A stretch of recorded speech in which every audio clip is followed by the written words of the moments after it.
ક્યારેક મને એમ થાય પહેલો કોળિયો મારા લાલાને ખવડાવવું, પણ સવારના ઉઠું ત્યારે સૂતો હોય, રાતના આવું ત્યારે સૂતો હોય.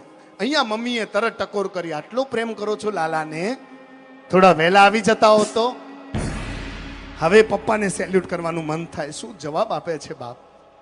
તારી વાત સાચી છે, બહુ મન થાય કે વહેલો આવી જાઉં, પણ પછી ક્યારેક એવું થાય ને કે હજી 2 પૈસા વધારે કમાઈ લઉં, જેથી કરીને હું તો મારા લાલા માટે મોડો પડું છું, પણ મારો લાલો પોતાના લાલા માટે મોડો ન પડે બાપ. 2 પૈસા વધારે કમાવાનું મન થાય છે.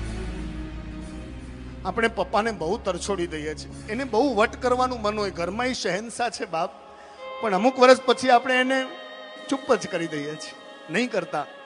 એને રાજા રહેવા દેજો. એ હતો ત્યારે તો આપણે છીએ. એના હાથમાં એ 350 વાળી ઘડિયાળ હશે, આપણા હાથમાં તો બાપ એપલ 7 6 આવી ગયું હશે. એ 4 લુગડા